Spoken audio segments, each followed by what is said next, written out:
Okay, so we hear it all the time, right? AI is changing the world, AI is the future. But there's this quieter question kind of bubbling up. In this massive rush to use all these cool new tools, are we, accidentally sacrificing our own ability to think?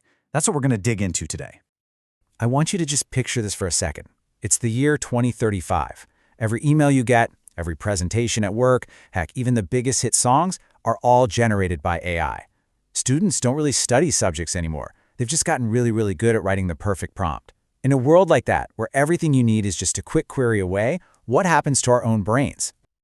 Now, I know that sounds a little sci-fi, maybe a little over the top, but it's not as far-fetched as you might think. See, this isn't really about the amazing things AI is doing in labs or in medicine. This is about the everyday AI that's getting baked into absolutely everything we use. And the real danger here comes down to one simple word: overuse. So to really get this, we've got to start with something called the automation paradox. It's this fundamental idea that all this helpful technology, well, it comes at a hidden cost. A perfect example of this paradox is something we all use: GPS. A study back in 2020 found that people who really rely on GPS actually have weaker spatial memory. But here's the craziest part. The participants in the study didn't even believe they had a bad sense of direction, even when the data was staring them right in the face.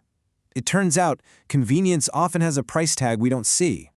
And this is a brilliant illustration of that old idea. Your brain is like a muscle. When you use it for critical thinking, for solving problems, it gets stronger. But when you consistently hand those tasks off to something else, you risk what's called mental atrophy. It's the classic case of use it or lose it. So what happens when we apply this use it or lose it idea on a massive scale?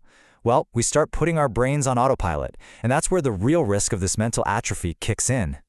Which brings me to this story about a professor, David Raffaut. For years, he'd been worried about how his students' writing was getting worse. Then, all of a sudden during the pandemic, it got dramatically better. But something just felt off. The improvement was just too big, too sudden. It didn't feel natural. And he was right. He eventually figured out his students were using AI writing tools, and his conclusion is really the key to this whole thing.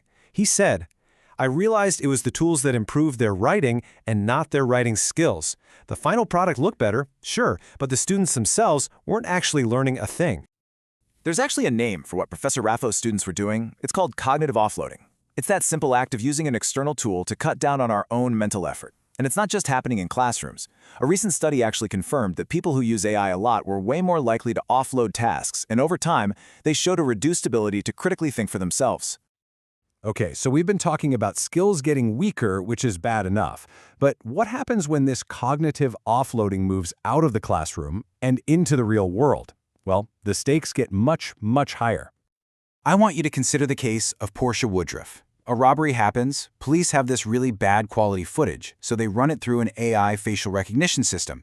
It spits out a match to her old mugshot, and based only on that AI data, they went and arrested her while she was 8 months pregnant. The charges were eventually dropped, of course, but not before she went through this unbelievably stressful ordeal, all because of a flawed AI. This story is just a shocking, real-world example of something called algorithmic complacency. It's our natural tendency to just trust what the computer tells us, whether it's a social media feed deciding our next video, or in this case, a faulty AI pointing the finger at an innocent person.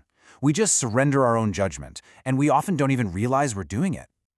But here's the thing. The problem isn't just that we're relying on it too much. It's also that the technology itself has some fundamental flaws, and it's creating this polluted, totally unreliable information ecosystem. We saw this in real time with the launch of Google's AI overviews. It confidently made some truly wild claims. I mean, telling people to eat 1 rock a day, stating that snakes are mammals, misidentifying former presidents. Some of these are kind of funny, yeah, but they reveal a really glaring and dangerous untrustworthiness at its core. So you've got to wonder, where do these bizarre errors even come from? A huge piece of the puzzle is this thing called model collapse. Okay, so picture this. At first, AI models are trained on tons of stuff humans wrote. Step 1.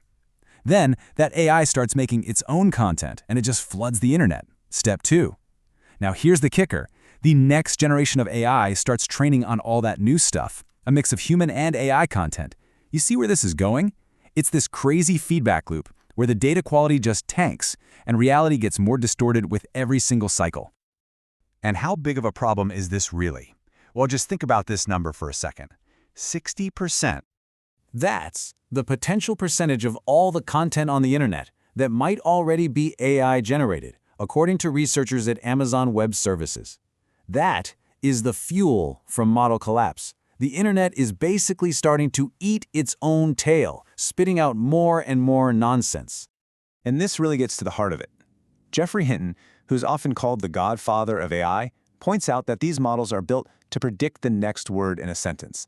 That's it. They're not built to understand what is true. They literally can't tell the difference between a fact and a lie, because that's just not what they were designed to do. Okay, so after all of that, should we just give up on AI? Throw it all out? Not necessarily. The real conversation we need to have is about finding the right balance. It's about asking, how do we use these smarter tools to make ourselves smarter, and not the other way around? You know, it's so important to remember that this kind of fear, it's not new. Back in 1979, accountants were terrified that the first spreadsheet program, VisiCalc, would make their jobs obsolete. In 1988, teachers were protesting calculators in schools. Today, it's AI. Every single time a big, transformative tool comes along, it brings a wave of anxiety with it. And looking back at history really shows us the path forward. See, those teachers, they weren't trying to ban calculators forever. They were protesting their early use. They wanted students to master the basic concepts of math first. And that's exactly how we need to approach AI. The goal is to use it as an incredibly powerful companion, not as a replacement for our own minds. Which brings us to this incredible, timeless idea from the philosopher René Descartes, cogito ergo sum. I think, therefore I am. It's just such a powerful reminder that our ability to think, to reason, to wrestle with big ideas, that's the very core of what makes us human. So, as we move into this new world, we're all faced with a choice. AI can generate an endless river of answers and content and information. But only you can truly think and question and understand. The real question for all of us is, which one are we going to prioritize? Thanks so much for watching. That choice of what to prioritize, that's up to all of us.